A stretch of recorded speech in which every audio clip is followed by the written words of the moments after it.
Okay. Ladies and gentlemen, good morning, good afternoon, wherever you are in this world, and very welcome to our second Fleet APAC expert meeting. Today's topic is all about sustainability and technology. Before we start the session, we would like to thank our founding partners and especially also our session sponsor, our founding partners who are Avens and Oryx, and our session sponsor, who is Geotap. The agenda for today, and I hope you're going to like it, is a pretty packed one. We start with two sessions about insight sharing. The first session is embracing an EV future through connected vehicles. The second insight sharing session, fleet sustainability and first session presented Mark Bucknell and Jared Ching, both who is Asia CCO at Avens. Then we're going to talk a little bit about the upcoming Fleet APAC Summit. We're going to share with you some really exciting news about the APAC website and our LinkedIn page. And then finally, Steven Schoofs will be joining me for a panel discussion where we will be working together with Ika Motsawawi at Nestle and Szabolcs Kapusi at Pfizer. And the four of us, together with all of you through the chat, we will be trying to define the 7 actions to take now for sustainable fleet in Asia-Pac. Now, a little bit more about our speakers, and this is in order of appearance. First, we have Mark Bucknell, who is Associate Vice President, Business Development for APAC region at Geotap. Then we have Jared Ching, who is the Business Development Manager for Southeast Asia, also working at Geotap. We have Thierry Faure, who is Asia CCO at Avens. He's also Deputy CEO, ALD MHC Mobility Thailand. We have Ika Motsawawi, who is Regional Procurement Manager at Nestle. And then we have Szabolcs Kapusi, who is Global Fleet Operations Director at Pfizer. Just a quick reminder what these expert meetings are all about. We are doing virtual 90-minute conferences. We bring you expertise through fleet managers, experts from the supply chain, and APAC specialists. And the content of the expert meetings is decided and supported by the Fleet APAC Advisory Board. In short, we're trying to bring you a gateway to APAC content and networking. Now it's time to start our first session, and I would like to invite Mark and Jared to the scene. Both Mark and Jared from Geotap are going to talk about the following topic: embracing an EV future through connected vehicles. Mark, Jared, good morning, good afternoon for you. Good morning, good afternoon, good evening. I think we cover all the time zones with we do this audience. We do indeed. Mark, I know you're based out of Sydney, if I'm right. That is correct, yes. Yeah. Jared, where are you dialing in from? I'm dialing in from Singapore. From Singapore, okay. So you're a few hours apart from each other. That's right. Mark, Jared, I would like to invite you to the front stage, and please go ahead with your presentation called Embracing an EV Future Through Connected Vehicles. Here you go, guys. Thank you very, very much. Ladies and gentlemen, it is Geotap's pleasure to talk about embracing an EV future through the use of connected vehicles or telematics. My name's Mark Bucknell. I'm very lucky to have Jared with me, and we're going to navigate you through this session. First of all, just an introduction to Geotap. It's sometimes a brand that either organizations know about or they simply don't. But we are the world's largest fleet telematics provider. We have about 2,500 employees, but we process on a day-by-day basis over 75 billion data points. Now, that's more than most major banks would get through on a day-by-day basis. Being the market leader gives us a number of colossal advantages. First of all, we were the first to reach the 4 million mark for active and connected vehicles. But this map shows you a day in the life of North America, where the light blue lines represent a day in the life of this region where a connected vehicle fitted with a geotab device has driven a street or a road or a motorway or a freeway across this region. So you can see the profound effect that geotab has on North America in a 24-hour period. Just to underpin our credentials, just to give you some confidence who we are, so we can start to be friends on this call. API Research publishes year by year a report on commercial telematics vendors and how they rate against each other. It's a good read. I would advocate anybody looking for telematics to have a look at it and search it out. It is available, and for the last 3 years, geotab has been voted #1. So you might ask yourself, what has GPS tracking got to do with sustainability? And you know what? It is a really great question.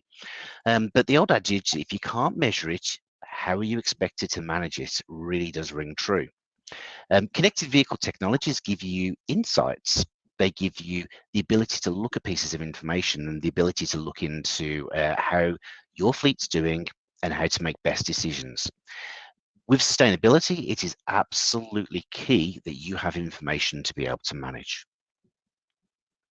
The first key issue when you're looking at its sustainability with connected vehicle technologies is that not all technologies are built equal.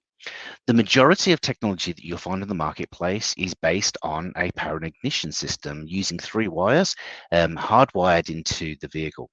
It's going to give you GPS pings, it's going to give you timestamps, but it's not going to interface with the electric vehicle or with your ICE vehicle. Therefore, no data is possible outside of that GPS or that timestamp. Any ability to connect into the ECUs, the vehicle computer systems themselves, requires an interface with a CAN bus. And that is prevalent with the geotab systems and a lot of what we're going to talk about today. So the adoption journey can really be seen across maybe 3 different areas. Go electric, finding a way to decide which is going to be your first EVs to your fleet. Operate electric, which is an opportunity really once you've got some electric vehicles to then address perhaps the operational issues to make the most of your investment. And of course, scale electric, going from a few to the many and dealing with the chaos that follows. So go electric. geotab has a process that we call the Electric Vehicle Suitability Assessment, or EVSA. And if you can follow the diagram as it moves from left to right, selecting vehicles can be very much random. We hear very much in the first instance that an organization will try some technology, or they'll try to figure out perhaps what might be a best fit for them. But the insights that telematics gives you is that it can give you your real world. It can give you your insights right there, right then, when you need to make decisions. So the EVSA takes your real world scenario, your real world movements, the distances you're doing, the places you're going to, and it starts to be able to collect metrics on what your fleet makeup does on a day-by-day basis. The EVSA gives you a first pass of then trying to understand from that data which vehicles are range capable, which electric vehicles could potentially be swapped out for the distances that you're covering. But the final pass of this assessment is which vehicles are range capable and which have a lifetime cost saving, a return on investment. How do you determine out of 100 vehicles which ones are going to actually have a saving for you, and where does the low-hanging fruit sit? So the assessment really is data-driven recommendations using geotab technologies based on driving profiles. It helps you find the best fit electric vehicle, work out the life savings based on the recommendations, and makes a profound effect in estimating carbon emission reduction and how you stack against fuel. Not every vehicle can be electrified. But perhaps the best example of this is enterprise. Enterprise are a fleet of over 600,000 vehicles, of which Geotab are lucky enough to have in excess of just 300,000 of them fitting with our technologies. The assessment that they took was really to try to embrace electrification, but create a long-term business strategy based on data, not assumptions, not guesswork, cold, hard facts. The assessment analysed 91,000 vehicles from their fleet. It's, to date, as far as we're aware, the biggest assessment of its kind. And the results of this were really quite interesting. On the assessment showed that 12,000 vehicles could be electrified on day one, based on the assessment and the recommendations. But with the introduction of different types of vehicles and an EV truck, or an EV ute as we would call it in Australia, that 13% could increase to 45%. But the most important thing is that they had a roadmap. They had the ability to target the low-hanging fruit. They had a plan of how to move vehicles around their fleet in order to try to find savings and the best possible opportunity to electrify. Potential savings are 33 million, and on the 12,000, raised to 167 million over 4 years, based on the clever adoption of vehicles to suit what they were doing. But once you've chosen electric vehicles, then you've got a new set of problems and concerns. Many major logos tell Geotab that over the last decade that safety has been the real focus, and by selecting EVs that they've suddenly got drivers operating a vehicle that is a little bit more expensive, a lot more quiet and a lot more fun. So it is recognized that there's the potential to be very aggressive when you get in a vehicle. But what does this really mean? Well, it means that the more harsh you drive a vehicle, the more energy that you are going to consume. So having a solution that looks at driving standards, things like acceleration, deceleration, harsh cornering, potentially even accidents, is absolutely imperative to make sure that safety standards are maintained, but also appropriate use of the vehicle is operated. We hear that it's a barrier to entry. We understand that when a vehicle is 20 to 40% more than its ICE equivalent, that fleet managers are less likely to want to put it in the hands of a driver. There's concerns of premature tyre degradation, but vehicle unavailability and cost to fix a vehicle that is potentially new with parts scarce is something that many fleet operators start to perhaps raise concerns with. Having the ability to understand accidents and what to do with them and try to understand safety is really key to being able to move forward. So through the use of artificial intelligence and fleet safety matrix through connected vehicle technologies, insurance, driver safety and best practice can all be analysed to the point where we can even look at the individual quirks and nuances of a driver, with a view of reducing insurance premiums based on 5 to 12% of your drivers are going to represent 50% of your insurance costs. Safety doesn't have to be a barrier to entry. Smart technologies really can actually allow you to have your cake and eat it. The next problem is, at the moment, many vehicles return to home and often just pass via service stations to get fuel. It is simply not likely for many organisations that that a process like that can continue, because service stations aren't geared up. So charge from home makes sense. Having the ability to divest your fleet to be able to charge from home has a significant problem, because most of your electricity bills aren't going to have that micro detail to be able to say that that Tesla was being charged on Thursday and therefore that claim is valid. Understanding things like state of charge, how much energy went into that battery on that charging event, and other metrics that surround electric vehicles is absolutely key and core to being able to do expenses claims, which means that you can divest your fleets in new and interesting ways, whilst keeping your team happy. Hybrids in 2023 actually decreased their sales in Australia for the very first time. It was very much considered to be an option for electrification. Whilst vehicles could go further, they perhaps that extra range from the petrol components was considered desirable. But what we get here is vehicles that just don't get charged. They are really expensive petrol vehicles. So the ability to monitor things like state of charge, understand who's driving the vehicle and when the last charge occurred, you're able to run metrics so that you can actually make sure that that EV side of the vehicle is run correctly. And then the significant concern to many fleets is within a pool of 100 vehicles, which one needs charging? How do you know? How do you know when it's done? How do you know which vehicle to swap across to the charging station? And is that vehicle going to be ready to go the next day? Well, you can imagine the shock of somebody having to deal with 100 keys and 100 vehicles and having to kind of check each and every one of them every night.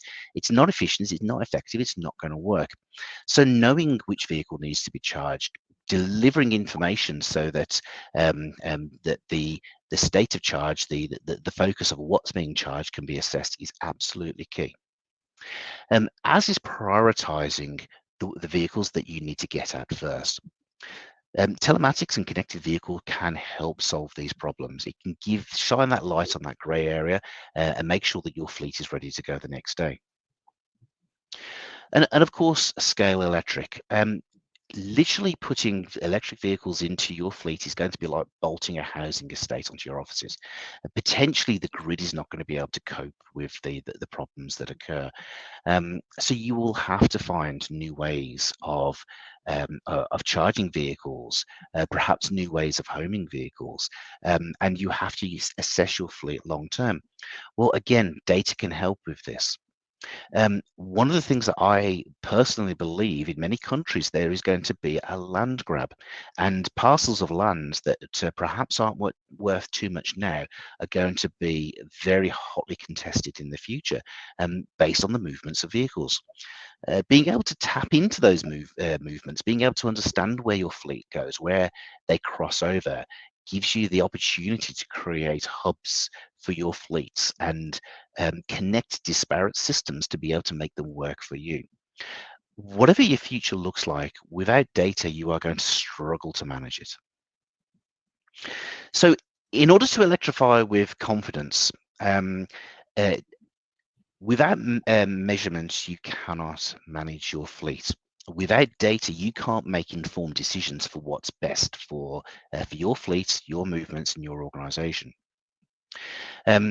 Procurement. What sort of vehicle do you need based on range? How do you overcome range anxiety with your operatives? How do you make the best decisions? Having a platform that can help you stay in touch, help you stay on point, and help you make decisions is really what a technology forum should be about. Telematics gives you that insight and helps you shine a light on the grey area, and helps you make decisions that can really count for your future and help justify those decisions within your organization. Ladies and gentlemen, thank you for listening to me today. We've been Geotab, and let's stay connected.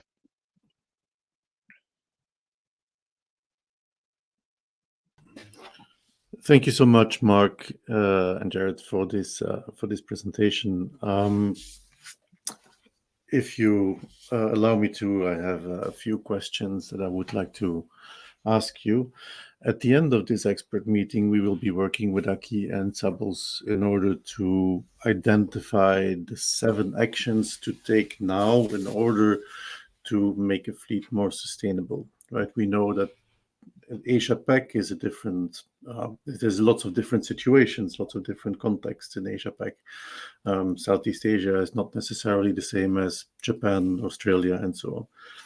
nonetheless, the fleet managers that are joining us today, they have cars driving around across the region. Those cars can be benefit cars, probably a small percentage, tool of trade cars, and LCVs. So what we're trying to identify is, how do you get it going? How do you get the ball rolling? So my question to the two of you is, what are for you the two main tips for those fleet managers who are starting today, who maybe don't have the expert insights that you have about the region, but who need to prove to their, to their stakeholders that, things are going forward and good decisions are being made. So back to you, Jared and Mark, for those two key tips. Jared, I think everybody's heard my voice far too much. Would you like to offer anything, or do you like me to take this one? Yeah, Mark, let me maybe take a step at it first. So I think, again, is a rehash of the main points that you already mentioned with regards to go electric, operate electric, and scale electric. Right? From the discussion that we have with the fleet owners, especially in Southeast Asia itself, I think the maturity and level of the fleet owners in Southeast Asia varies across the board. And the majority of them actually have not come to the realization that the existing telematics data that they have collected could be of use in their journey to electrification, and hence a lower carbon footprint, right? So the key messages that I wanted to bring out over here, right, is that in the process of going electric, do take a step back, make informed decision based on cold hard data, whether you get it from Geotab or whether you get it from other solutions providers, right? I think this is the best way to go forward. And having to take the guessworks and assumptions out of, which and when to go for your fleet electrification journey, right? I think this is something that will be of use to many fleet owners in Southeast Asia itself. So, Mark, over to you, perhaps for your insights on the Australia and New Zealand market, whether it's significantly different from Southeast Asia, or how do you take a look? How do you look at the market over there in Australia and New Zealand? Well, I think there's insights that could be learned Australia, New Zealand, or anywhere across Southeast Asia. And I think really for me, it is this knowledge that fleet managers don't often know where their people are. They leave at a certain time in the morning and they return at a certain point of the day, and things are ticked along the way. Where do they really go? How do they get there? There is a colossal unknown from what people actually do. And a lot of the time, we're so busy just solving problems or dealing with whatever the hot topic is on the day that unless someone's screaming at us because there's a problem, we just get on with it. So how does that affect your adoption? Well, if you don't know where they're going, and well, how can you address things like range anxiety? How can you decide if an EV is going to work? And how do you model this? Well, being able to use the telematics to have a snapshot of your real world, that's a great foundation really for anything that comes next. Things like the EVSA, the electric vehicle suitability assessment, bolt onto these and help start to nuance and crunch the numbers so that it becomes more scientific rather than guesswork.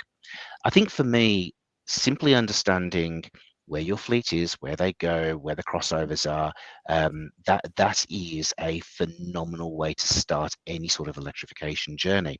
But it also then starts to help you make decisions on how much do you spend on a vehicle. Do you need 500 kilometers range? Do you need 250 kilometers range? Well, you won't know until you actually start to measure. Me personally, I drive between 35 and 50 kilometers in a day. That's my life. I don't really go too far, and it becomes really quite surprising just what a vehicle does and the options that you can get away with. If you're cute and if you're clever and you're informed, there's suddenly the world becomes awash with options for you. So knowing your fleet movements is absolutely key. Super. Thank you so much, Jared and Mark. You've been very generous with your tips. will note down being cute and clever as part of the targets of a fleet manager, Mark. It's a new one, and we'll remember that. Both of you, thank you so much for your insightful presentation, and we'll hope to see you back in one of the expert sessions very soon. Bye-bye. Thank you. Thank you. And let's go back to the presentation. Another reminder of the sponsors of this session, Avins, Oryx, and Geotap. For this particular session, we go to the second part of the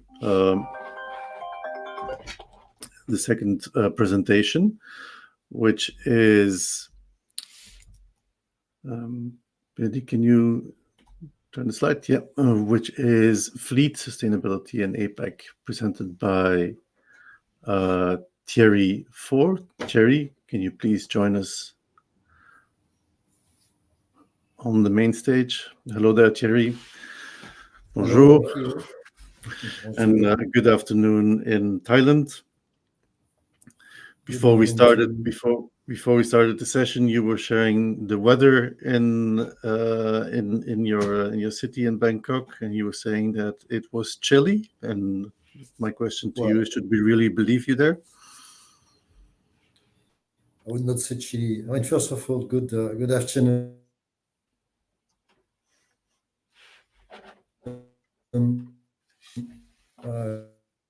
Good morning to those in Europe. Greece. That's the kind of weather we have. Very good. Shall I start here? Absolutely. Thierry, if you could please go to presentation mode, I think that's going to look a little bit better. Yes, I will do that. Just a second.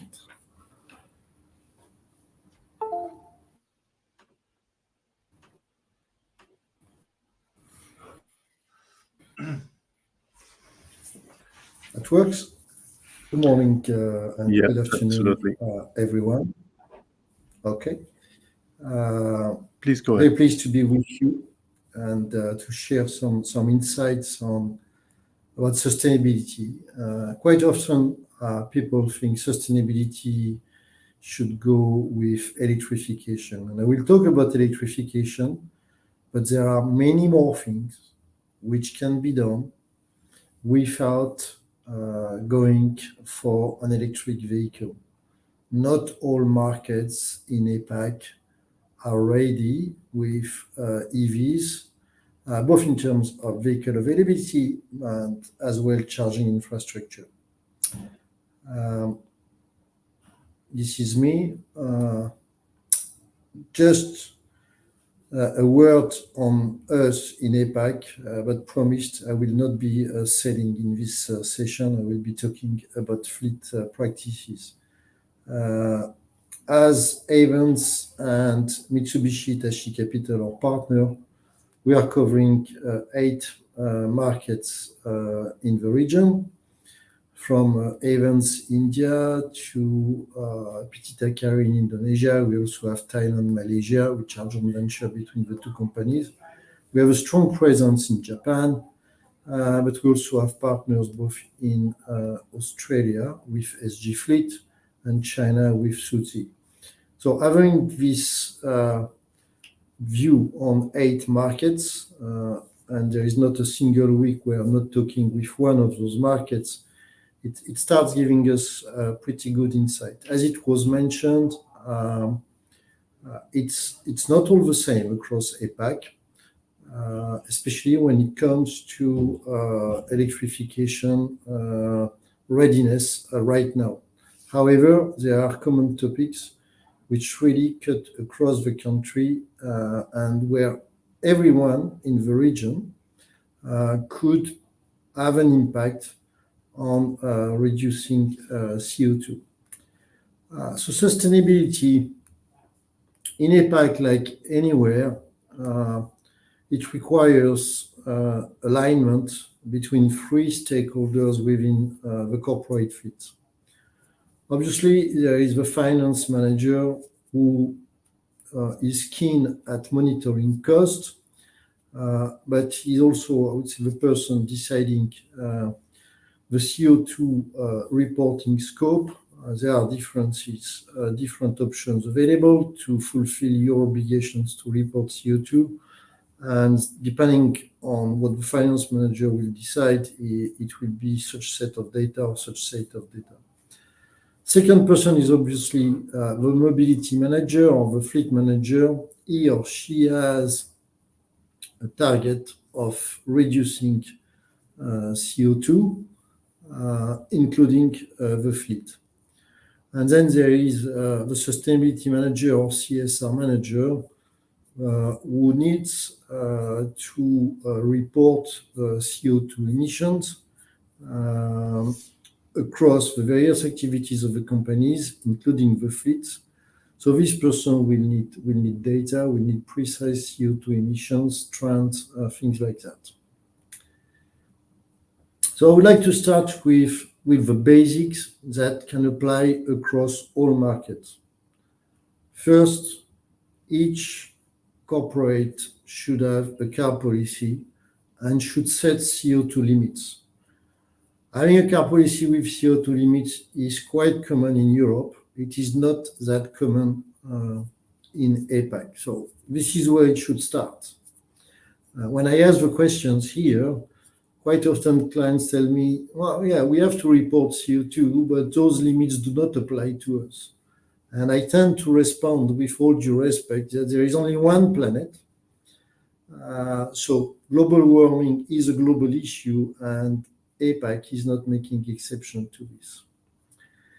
Secondly, and it was mentioned by Geotab colleagues and by Mark, if you don't have data, if you don't measure, you cannot impact what's happening. So getting CO2 monitoring, and there are various ways of doing this, is essential to be able to drive a change. The third essential is to analyze your fleet and to understand the usage before selecting a model.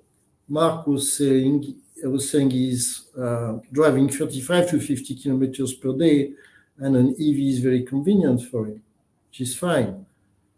Some people will drive 300 or 400 kilometers per day, and an EV would not be necessarily convenient for them.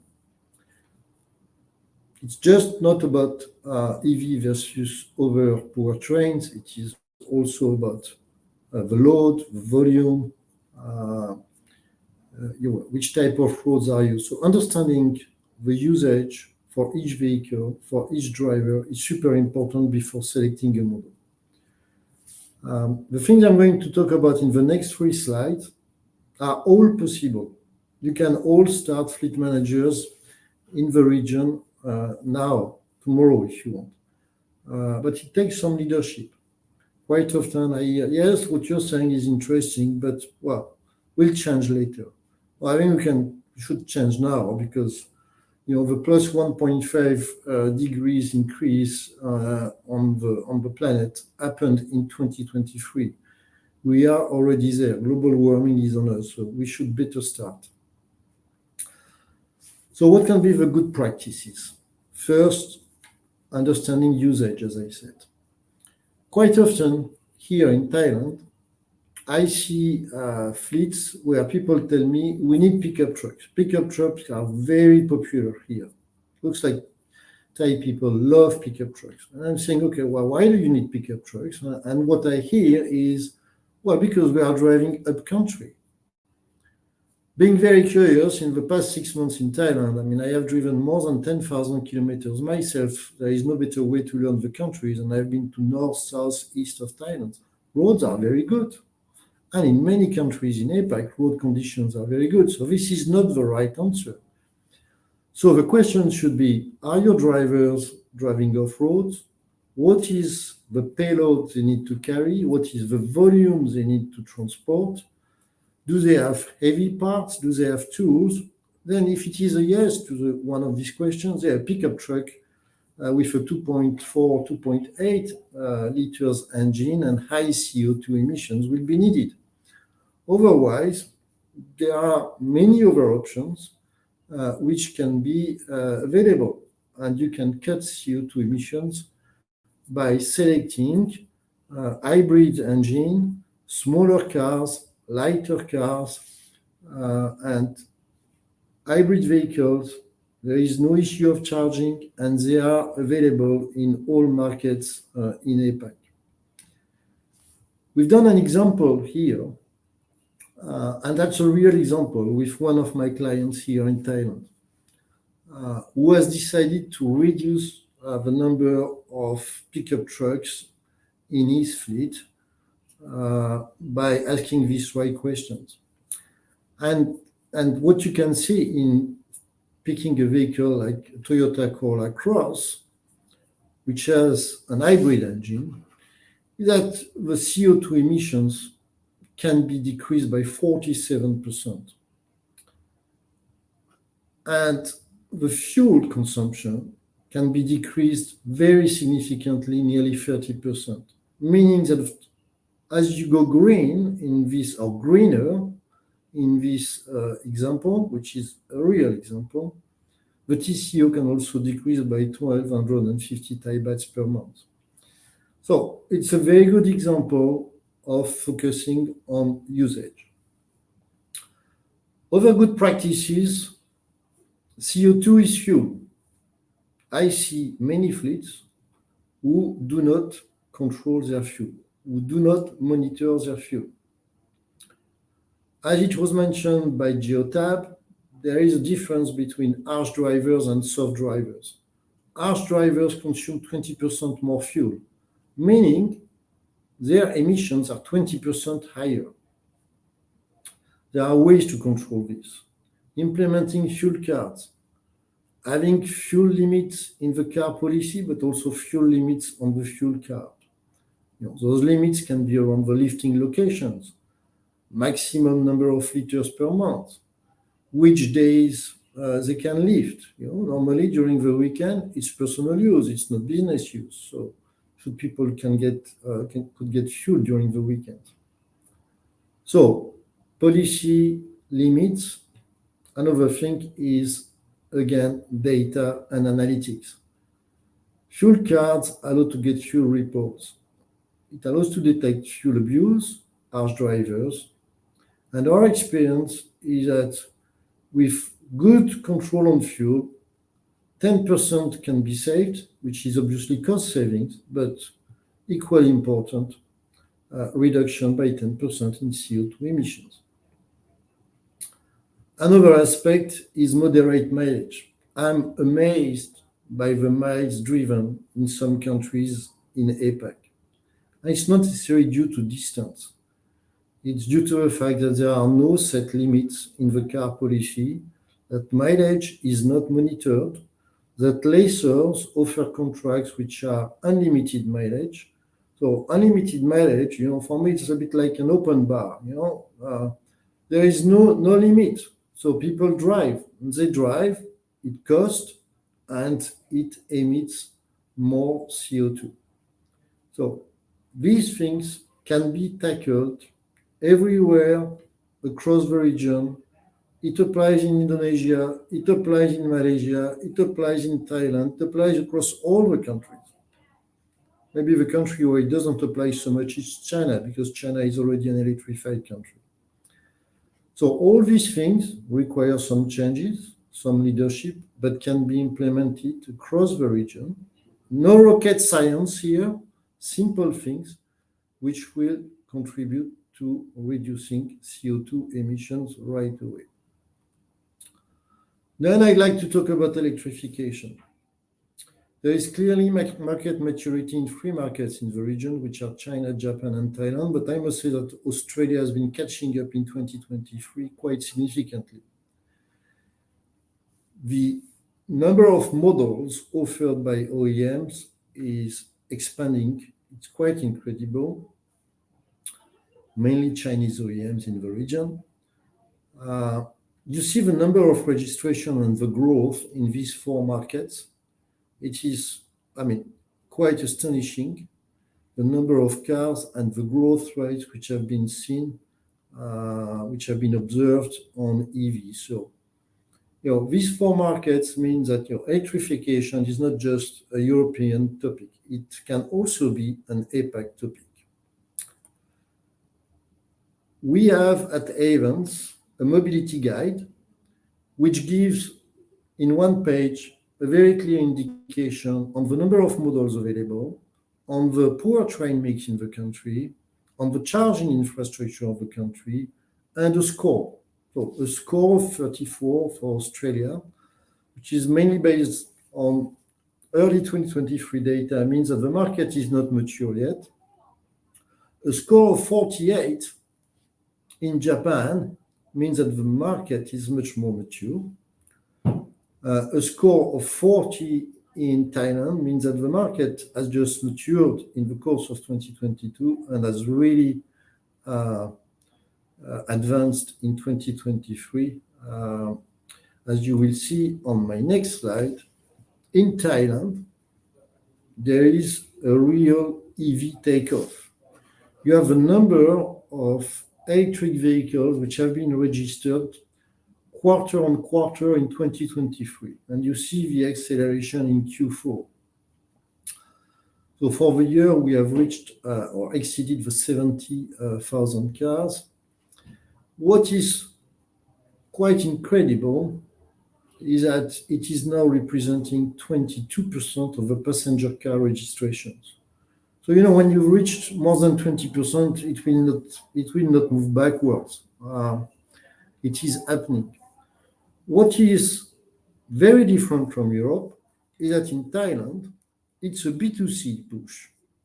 It is individuals who are getting those electric cars. It is not corporate.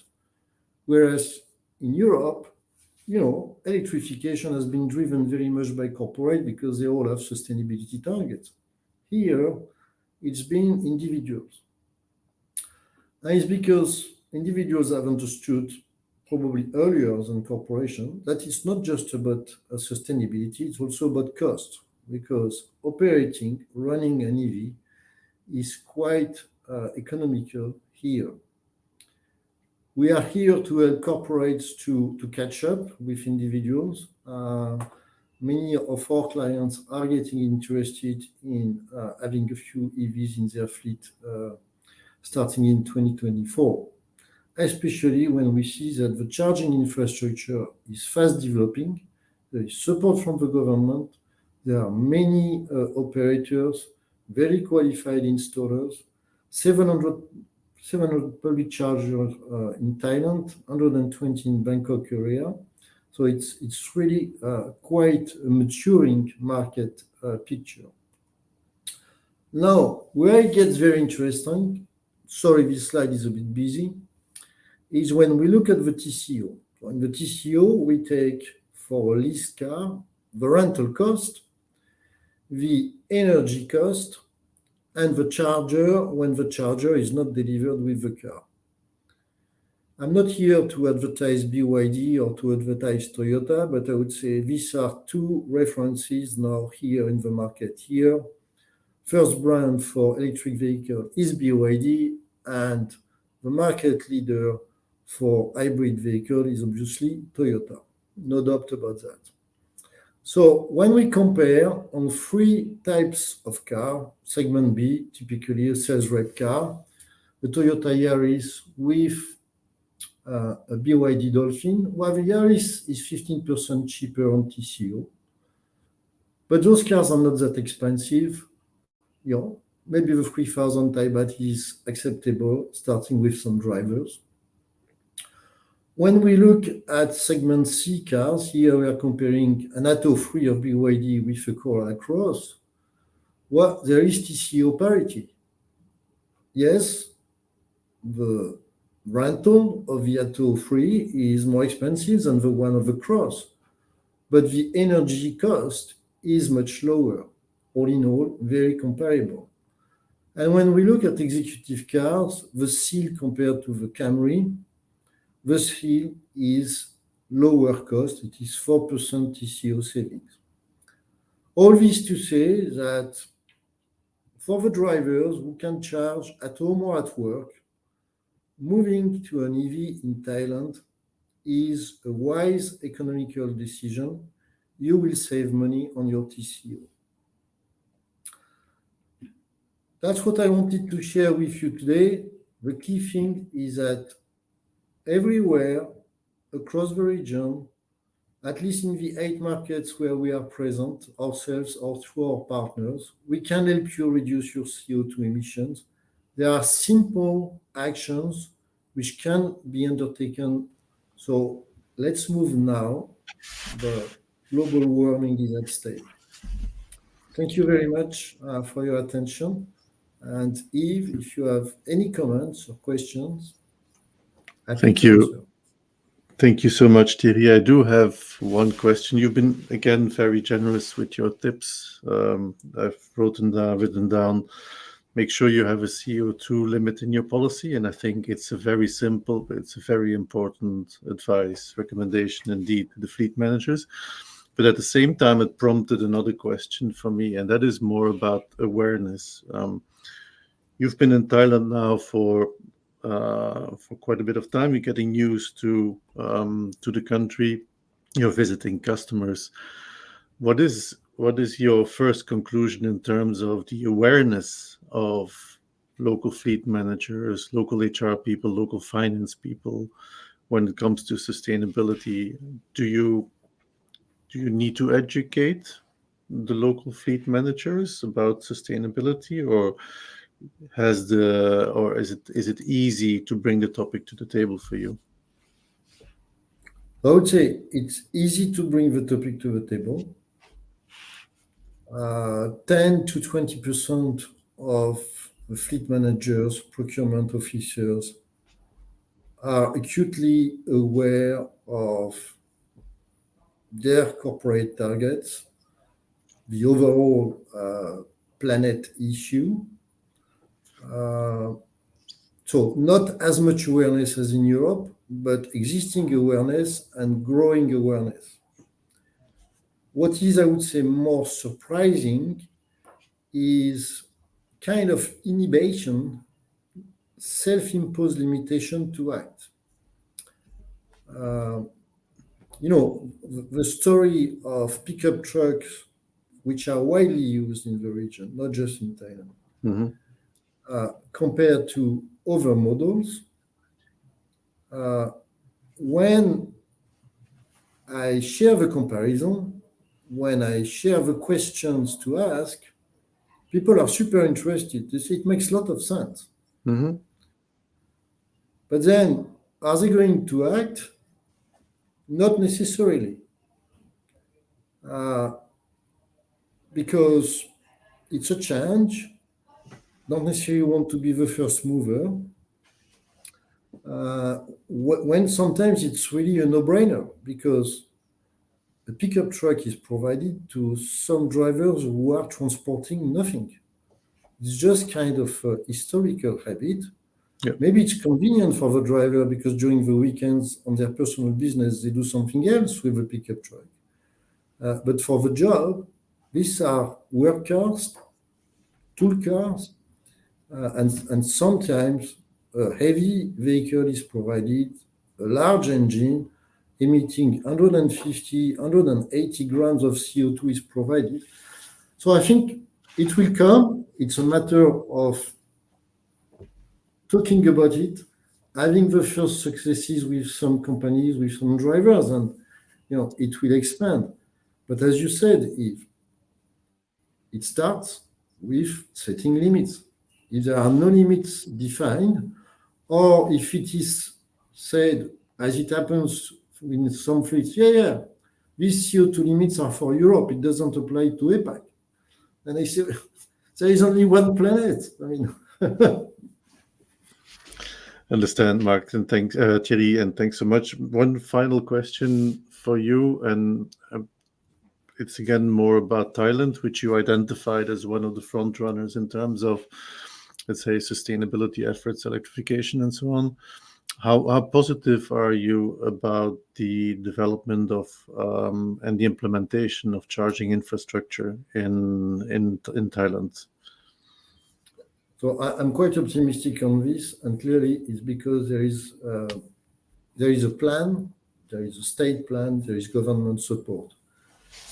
Thailand happens to be a car manufacturing country. I mean, people might not know it, but Thailand is producing more cars than a country like France, for example. Mhm. They are exporting. Thailand has understood that if they do not switch to electrification, they will lose jobs in car manufacturing, which would be very detrimental to the economy of the country. So what they are doing, including through state-owned company like PTT, the petroleum companies, is installing charger at petrol stations, fast charger. There are also some private operators who are installing chargers. But I mean, if you live in what is the heart of Thailand economy, excluding agriculture, which is the Bangkok Chonburi area, kind of 200 kilometers distance, you will have 500 public charging stations, including fast charger. And actually, this area in distance is quite small, 200 kilometers. So even if you do a round trip to Chonburi from Bangkok, actually you have enough kilowatt hour, enough range to do the trip. So you always need, because it is a comfort and an assurance factor, to know that you can charge in public charger on the way. And yeah, I'm confident the infrastructure is expanding and it is supported by many companies and by the government. So 22%, it will not move back. I mean, Thailand is a new electric country in APAC to be compared to China now. Not as advanced as China, but following quite closely. Okay. Thank you so much, Thierry, and thanks for the optimism and for the tips that you have shared with our community. Thank And you. as always, Thierry, we hope to see you again very soon in one of these expert meetings. So have a great evening, and thanks again. So Thank you. thank you Bye-bye. so much. Before we move to the last part of or the last session, I would say better, of this expert meeting, we have some information to share with you. The first piece of information is about this really exciting one for us. It's about the Fleet APAC Summit. And we have a little bit more details to share with you already. The summit will happen in Bangkok on June 12 and June 13, 12 in the evening, 13 full day. It will be a combination of meetings, information, expert conferences, opportunities to meet the local supply chain, for the suppliers to meet the local customer.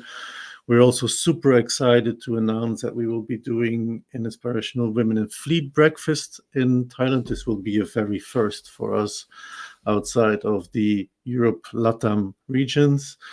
And we provide on the 13th of June a full day of expert speakers, and not just the local one, not just the European ones. We go international with our speakers. Now, when it comes to the topic, and this is a really important one for us, it's an umbrella topic for all our productions this year. It's the road to real sustainability. So what we mean by the road to real sustainability is a combination of things. The road to sustainability means that we have started on a journey. It's a journey that is relatively complex, but we are already seeing results, not just in Europe, but also in Asia-Pac. But we're also talking here about real sustainability. So it's not just about electrification. It's basically about the combination of actions that a fleet manager needs to take to go to achieve the lowest possible, and then in the ideal world, zero emissions. So we're breaking down sustainability into the acquisition models. And do we buy our cars? Do we lease our cars? Or maybe we go for a flexible solution, or we implement a combination of cars and mobility. We look at electrification, of course, because it's one of the key elements of sustainability. As for sustainability itself, let's not forget that greenhouse gas accounting, it's also something that needs to be implemented in Asia-Pac. Technology, as we've seen in the first session today, can be a great help to achieve your targets when it comes to real sustainability and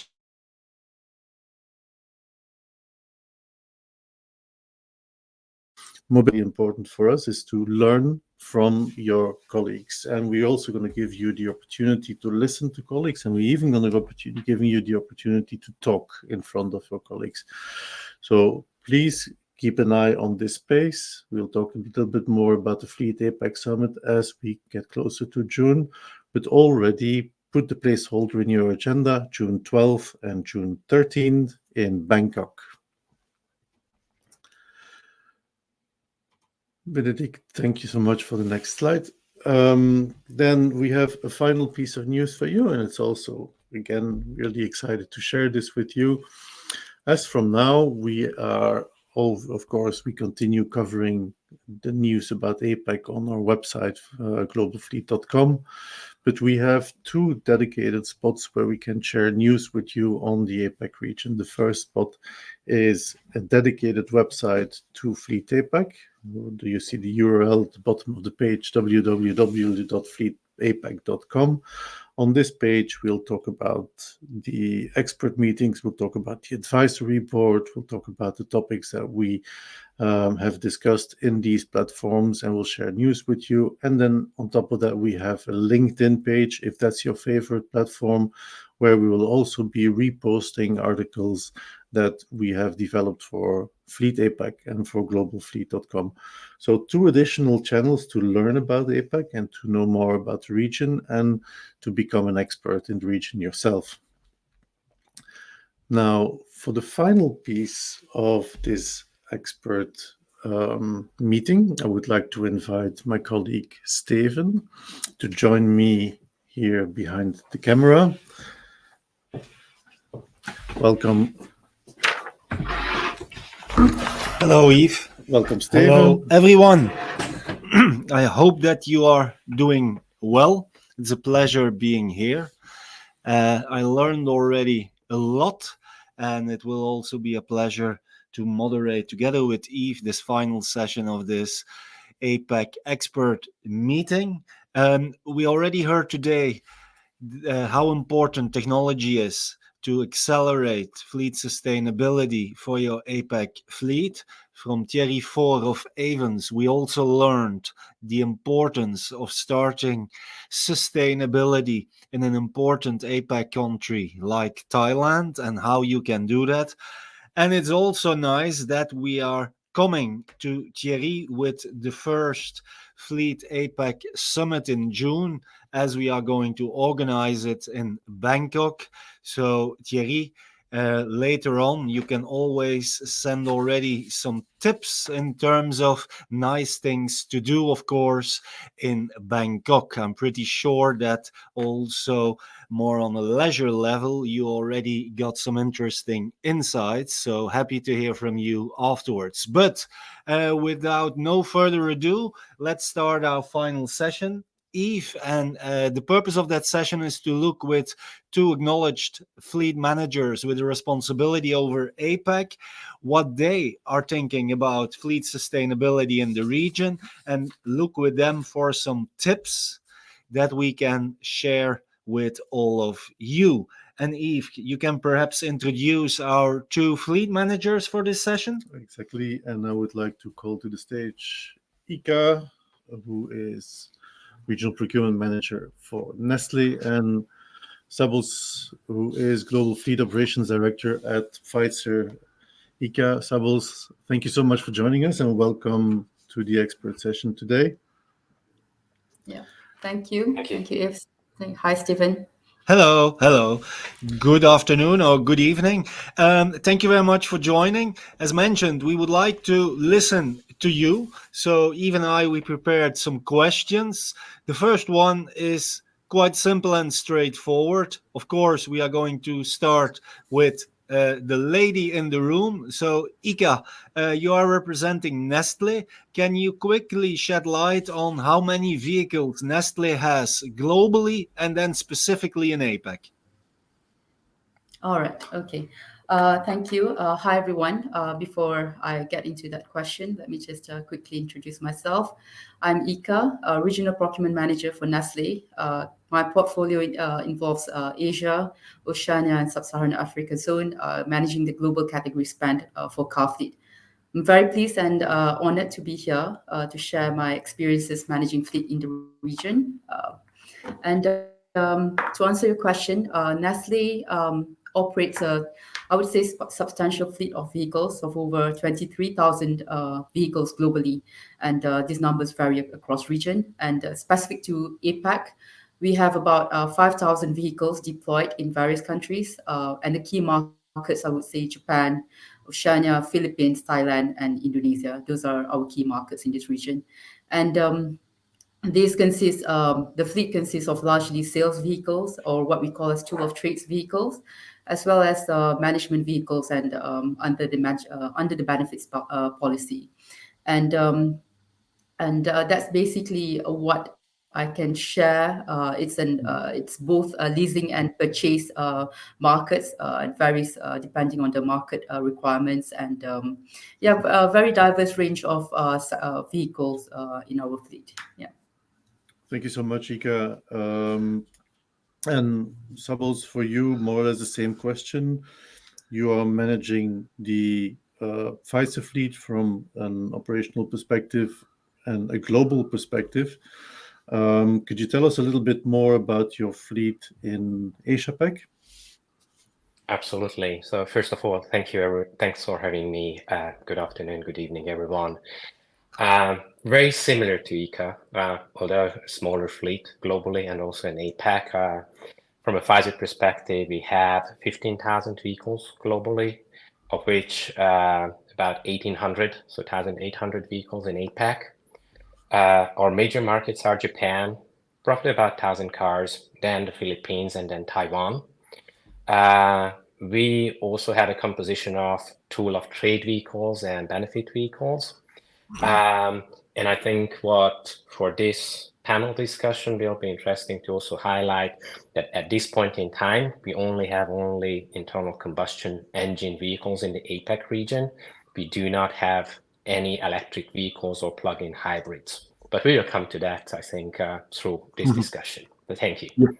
Okay, so thank you very much already for giving insights into the fleet size and fleet scope. Important fleets, both organizations have important fleets. Ika, Sabols has already told us that at the moment, Pfizer does not operate electrified vehicles in APAC. Is that for Nestle the case yet? For Nestle, what we do in regards to electrification, we have, as part of the net zero roadmap, we on car fleet side, we are making the switch to lower emissions. So we define the vehicles under the lower emissions to be more fuel efficient, and that includes hybrid, plug-in hybrid, and electric vehicles. So what we we have progressed positively in this regard, and in this region there's a lot of opportunities to make that switch. But electrification, I would say, is largely more in the second phase of that journey. So right now, I would say hybrid is still the darling of that lower emissions segment. So it's a no-brainer to make that switch within this region. But EV, as I think from this session, we can understand that the market maturity varies from one market to another. I would say in the where it's available, where economically it makes sense to make that switch. We have several EVs in the market, but not significant. Mhm.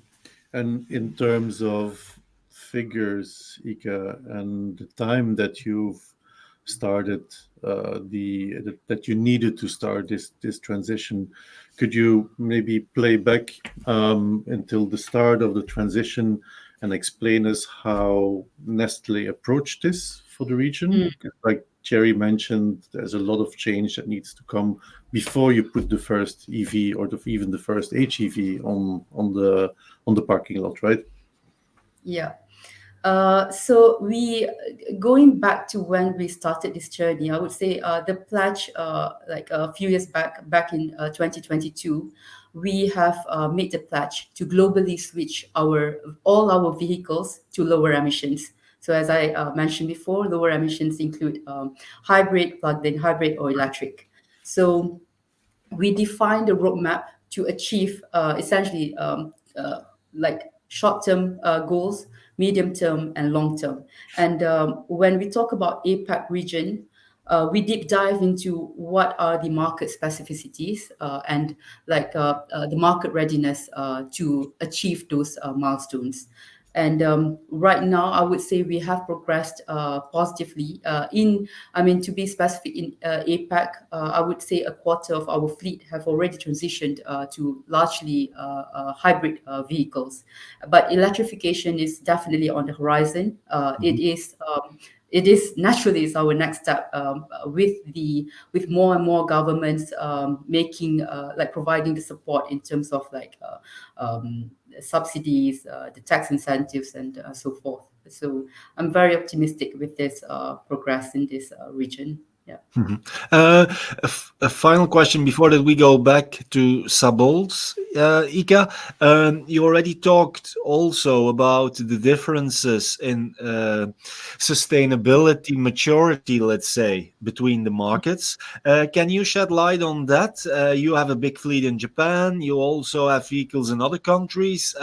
What are for you, let's say, the typical things that a fleet manager need to take into account looking at the different markets? For example, hybrid in Japan, perhaps low emission petrol vehicles in another country. Can you give some examples? All right. So when we start off, that transition would be more significant in more mature, like you mentioned, Japan, for example. We have all the policy only involves hybrid at this point of time, but we have looked into the pilot program to switch to electric, but it's still a pilot program that we need to understand whether it's feasible for the sales vehicles to use EV, and a lot of it is depending on the infrastructure availability and the driver. I think there's a mention on the range anxiety as well that we need to educate our stakeholders on. And when you look into the markets like Philippines and Indonesia, I think what is important is we need to understand the vehicle supply in those markets, and it's still a large. There's still a very high cost impact to make that transition. Mm-hmm. Yeah, but at this point of time, I would say it's more realistic to go with to understand the usage of the vehicle and see whether if the commute is not, it doesn't add up to the availability of the infrastructure, then it's not realistic yet to make that transition. But like I said, at this point of time, hybrid is still the smarter choice for a lot of these challenging markets in this regard. Sabols, coming back to you, and if you can then do the follow-up with another question. But Sabols, of course, Pfizer, a well-known pharmaceutical company, you have a big fleet in Europe and North America. In what way is fleet sustainability a key, let's say, parameter for your APAC fleet? Because at the moment, you mentioned that at the moment you don't have really fleet electrification implemented. Is it high on the agenda? And if so, what is the roadmap? Great question, Stephen. So maybe I step back a little bit to answer your question. So let's go back approximately 20 years. Okay, let's jump back in time. So Pfizer has committed to meet SBTi GHG emission reduction targets 10 years earlier than set out by the SBTi organization. So this is sort of core. Wherever you look in our organization, to whomever you talk, everyone is talking about sustainability in general. So this means that we certainly set out targets, not just only in Europe or in North America, but all across the globe. And we aim to reduce our Scope 1 direct carbon footprint by 95% by 2040. We have some internal milestones and targets. And we are also focusing on Scope 2 and Scope 3, but at a later stage as we transition into electrification. So as you rightly pointed out, whilst our current focus is on selected markets in Europe and in the US, we are continuously monitoring the industry and the market developments in the APAC region. 2 years ago, we completed an in-depth analysis on the Japanese market and assessed their readiness for transition to electric vehicles. And it has been determined it's just not the right time. It doesn't mean that we will not redo that exercise with time. I think the market is developing. You look at major metro areas like Tokyo and Kyoto, you could easily operate electric vehicles with their fast charging system. But as soon as you leave those high densely populated areas, then you might end up with some issues. So as we have not started the ICE transition to EVs, wherever possible, in Japan is a great example, we buy only hybrid vehicles, right? So we look at reducing our CO2 emissions wherever possible. Our policies are also set up. I'm just referring back to Thierry's great presentation. What can you do? And I think we will talk about it. What can you do as fleet managers? We started back in 2009 a so-called vehicle optimization program internally and set out year-on-year CO2 emission reduction targets. And we have CO2 caps in all of our policies, and that applies also to the APAC region. We are carefully choosing the type of vehicles we are buying. So we move wherever possible from high consumption vehicles, 6-cylinder engines, to 4-cylinder engines, looking at, where you can really make an impact. Again, Thierry rightly mentioned, not just look at theoretical CO2 emissions. This is now the time to look at real life CO2 emission, and that comes from the tailpipe, your consumption. So that's in a nutshell. Obviously, if you allow me another 2 hours, I can talk a little bit more in depth, but I think this is where we are from a Pfizer perspective. You can elaborate at the event in Bangkok, Shabols, okay? Great. Yves. Yeah, let's go into a little bit of figures, if that's okay for you, Shabols. Sure. So we were talking about a fleet of what was it? 1,800 vehicles roughly in Asia-Pac. First question would be, what is the current average CO2 emission of your fleet in APAC, and what is the roadmap, let's say short-term, mid-term, for Pfizer for that fleet in, let's say, 1 or 2 renewal cycles? Okay, just to clarify your question, Yves. So the next steps and roadmap are specific to APAC, right? Yes, please. Okay. So as I mentioned, we set out CO2 caps and CO2 targets in all of our policies. And these are not set out on a market level. These are global thresholds and global caps. So this will apply for every market also in APAC.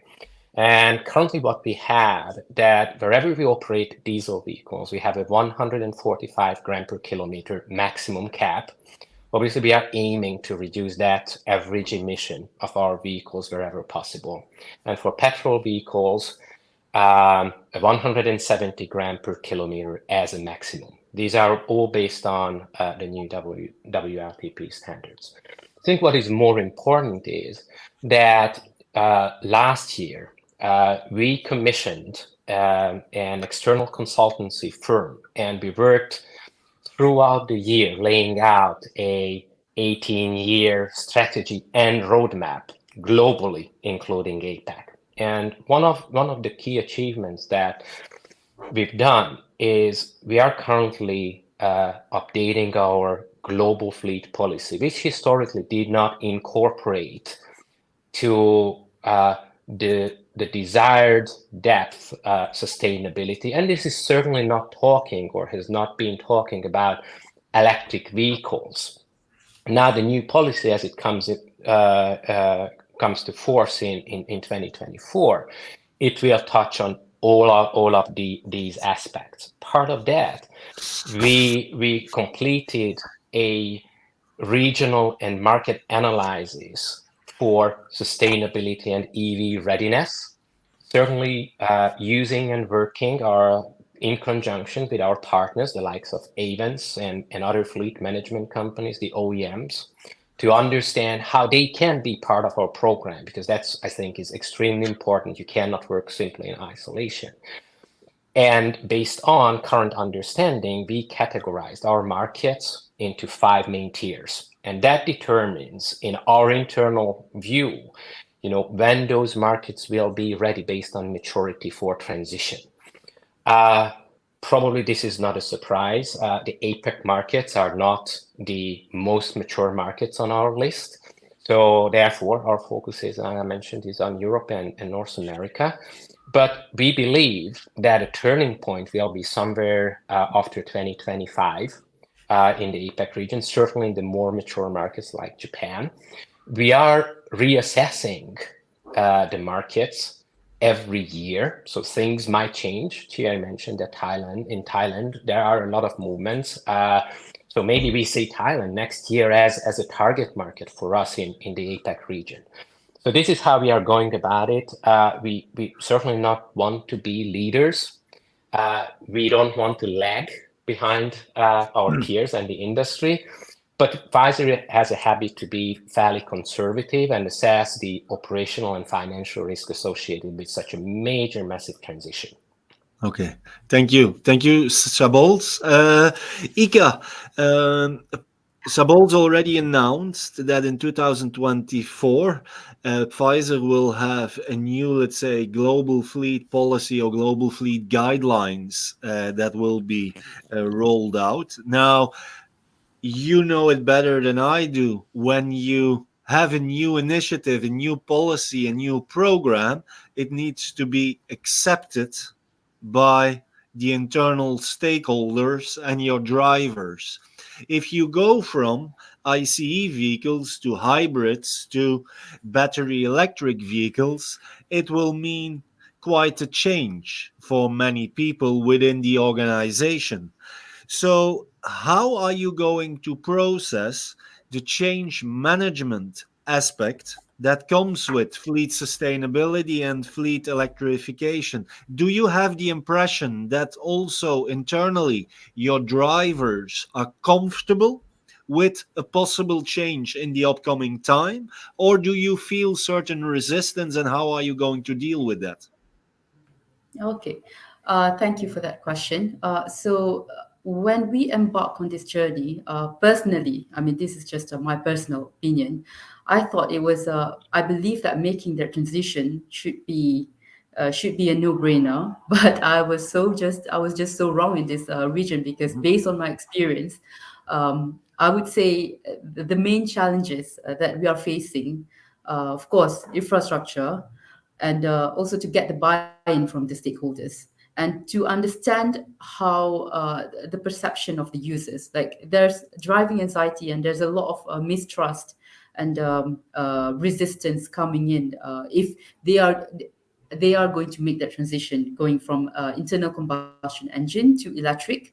So I think with change management, it's very essential we have to align with our stakeholders, and this involve internal discussions, and also we have to work with our suppliers and trying to understand what the benefits that EV or the hybrid vehicles would offer, and essentially just try to promote this sustainability agenda, because at the end of the day we have to make sure that it's aligned with this agenda, and we want to make informed decisions as well, not just trying to put it out there that okay, here's the option now, and this is what we're going to work with. It doesn't just work like that, especially in this region. And definitely, I think what is important as well in this whole process is to make sure that we have accurate data. And we have to interesting project that Thailand, where we are working with our partner Avens here, and we try to understand the driver perception in the requirements, and trying to understand whether it's actually feasible to go with EV. But I would say it involves a lot of efforts from all the different parties in this transition. Okay, very good. Ika, you mentioned very briefly when you were explaining about making a transition and involving stakeholders, you mentioned that the biggest challenges that you have met are infrastructure and the buy-in of people. We just talked about the buy-in, but let's talk infrastructure for a second, because it is Nestlé's objective to go for electric as soon as possible and in as many countries as reasonably acceptable. How have you gone about finding the right infrastructure providers and identifying the type of infrastructure that you need to support electrification? Do you have like a separate roadmap for infrastructure? So with regards to the infrastructure, we work with our suppliers, which means both manufacturers and leasing companies, to understand the readiness of the market in that space, because we do not have the expertise. We need to understand. We need to work with our partners, and I think it's very clear. It's not. It's not as simple as just providing a list of infrastructures that are available, but also we have to make sure that the purpose of the vehicle justifies the requirement of the EV. So I think it's I would say with it's not it's more on the focusing on the market readiness. And that includes the infrastructure component. Okay. Shabols, what kind of benchmarking do you do with other companies, or even within Pfizer, with experiences that you have in terms of fleet sustainability in other regions for your roadmap in APAC? Is it, and that's then the final part, is it even possible to have a good benchmark according to fleet sustainability in APAC? Wow, that's a great question. You got me. Yes and no, right? So we certainly want to understand where the industry is going, and we certainly want to understand what our peers are doing. So what we do is we actively talk and engage with our FMC partners. They have great publications. They have by far more knowledge in this space than we do have, right? They have specialist teams. They live and breathe this every day. Whilst we manage a fleet for big corporations, we are still not, I wouldn't consider myself as a fleet expert. Those working for Sumitomo, BPI, Avens in the APAC region, those guys are the experts. So we talk to them. They show us where the industry is going. They tell us, what others are doing, and where they believe, based on our strategy and our roadmap, we could land on the short, mid, and long term. We certainly talk to our peers. We exchange some thoughts. We debate. We have some healthy debates, right? But in fairness, their ambitions and their roadmaps and their actions do not influence us. And I tell you why. Because each and every organization has different ambitions in terms of speed, readiness, of risk, right? Because don't get me wrong, we all know that this is the right thing to do.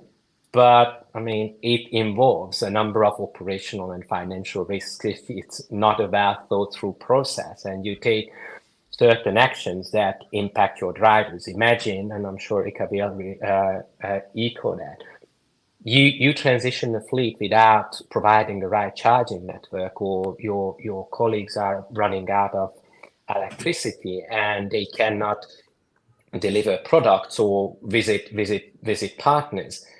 The impact, the financial impact and the operational impact is by far so much greater than the short-term benefits of transitioning to EVs.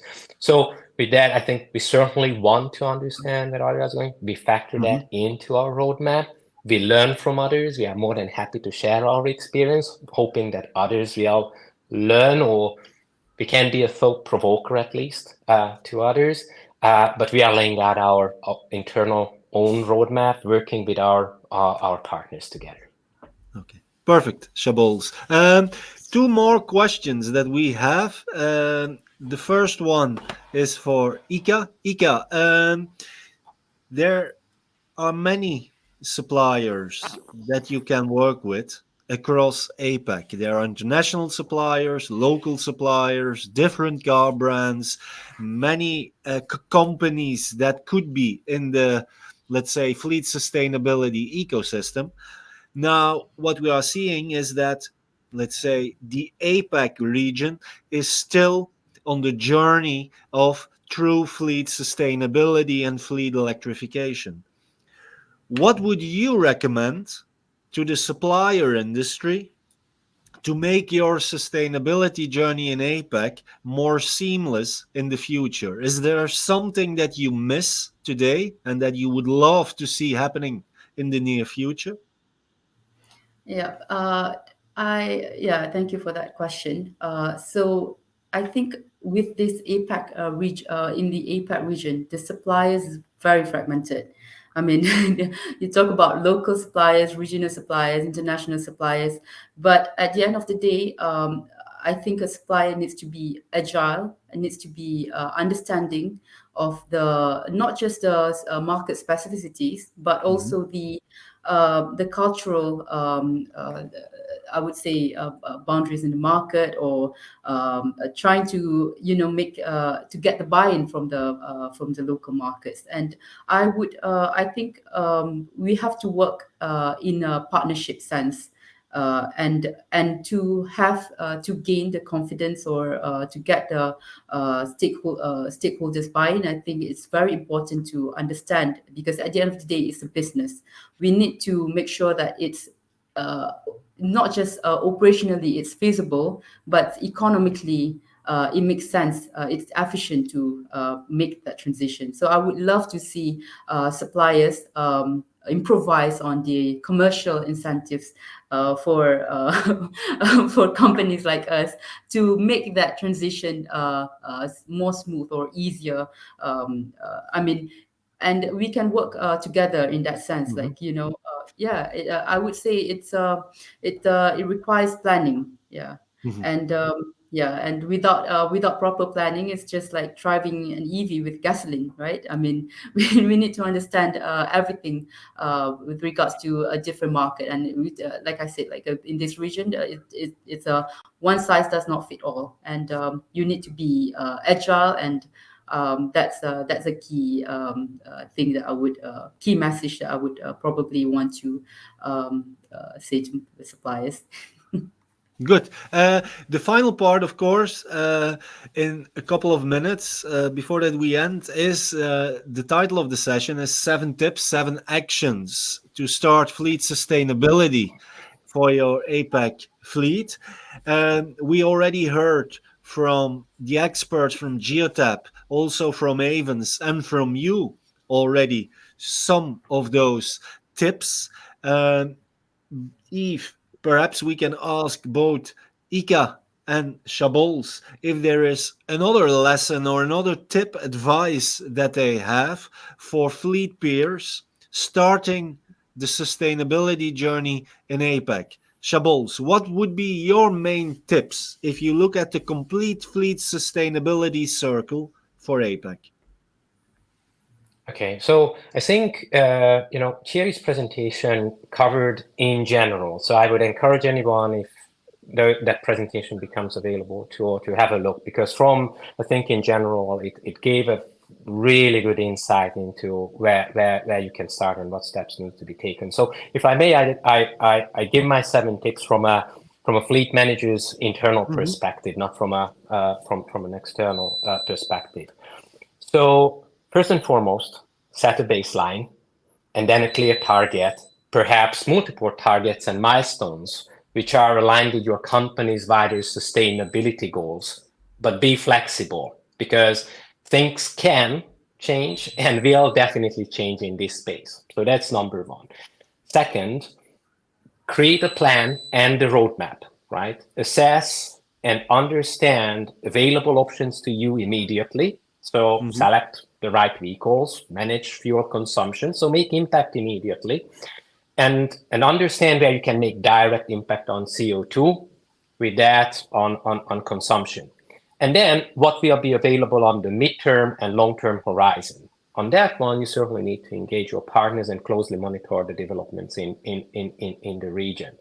Then, firstly, track, measure, and communicate your performance, both internally and externally. Be proud if you get your 5 first vehicles on the road. Celebrate it, right? This will help through the change management process and getting your colleagues more and more involved in the entire sustainability matter.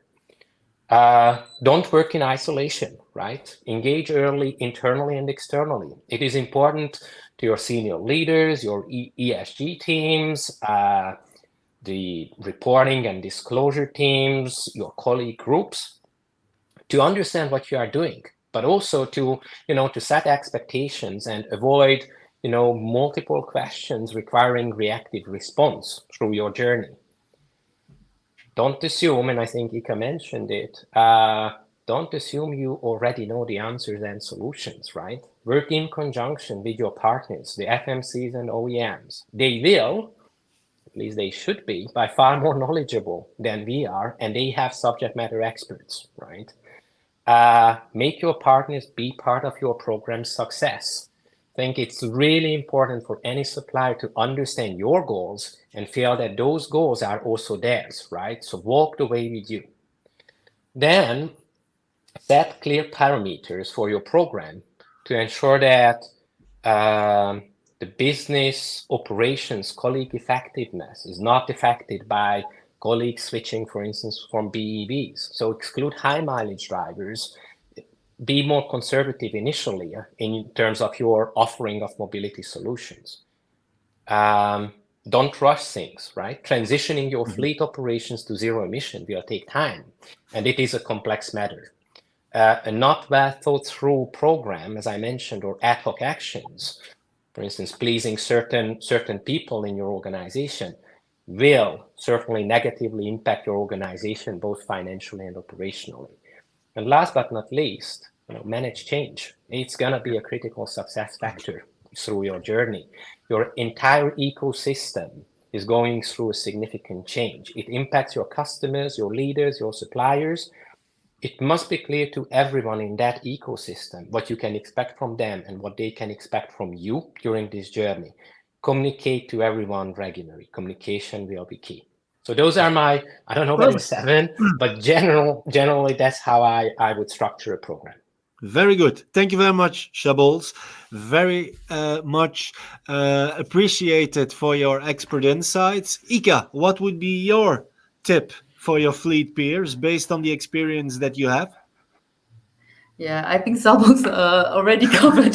It's very defined tips that I would probably highlight the same as well. But I would say the main tip is to work with your stakeholders and to make sure that we have the accurate data. And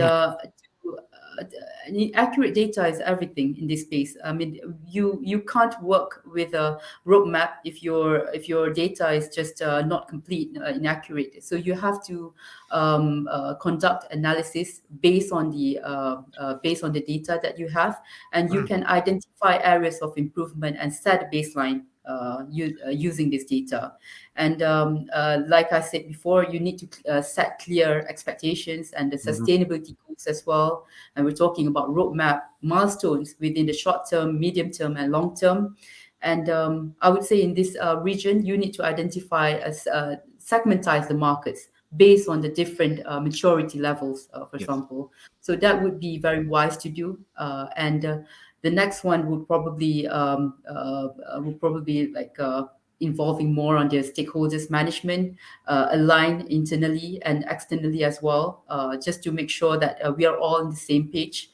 And apart from all the steps that were mentioned before, or tips that were mentioned, promote the success stories, encourage best practices in how we have successfully rolled out that transition in one particular market. It may not work, but at least we can adopt the best practices and try to move one step closer to that that sustainability goal.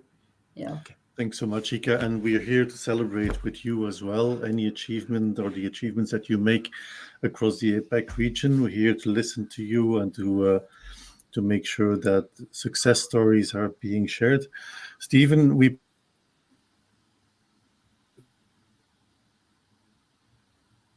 tips. We've exceeded our promise. We have well more than 7 tips, and we will be following up on those 7 tips because we will be turning them into articles for the upcoming information and the upcoming events. Benedict, if you want to go to the slides, please, and we'll share with you quickly what will be coming your way in the next few months. So these expert meetings, we have one today. We'll be doing one every quarter.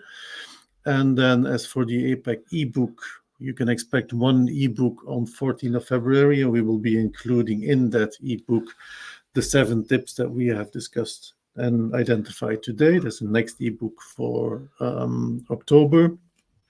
Don't wait until February, October to learn about APAC. We will continuously be providing information on globalfleet.com, fleetapac.com, on LinkedIn page. But most importantly, please put the Fleet APAC Summit in your agendas. Fleet APAC Summit on 13th of June in Bangkok, and we hope to see you there. Stephen, thank you so much for being here today. Thank you. It was a great session, Yves. Thank you very much for the moderation. Of course, also thank you to our partners and sponsors, Avens, Oryx, and Geotap. To our 2 fleet managers, Ika and Chabols, they gave great insights. And as Yves has mentioned, we will continue our roadmap to fleet sustainability throughout the year, also for APAC. So the topics that you have seen and heard from today will also be on the agenda, I'm pretty sure, at the first Fleet APAC Summit in June. Absolutely. And thanks again to all of you for joining us today. And we wish you a fantastic last part of the week and hope to see you very soon in this format, or at least in Bangkok at the event. Thank you.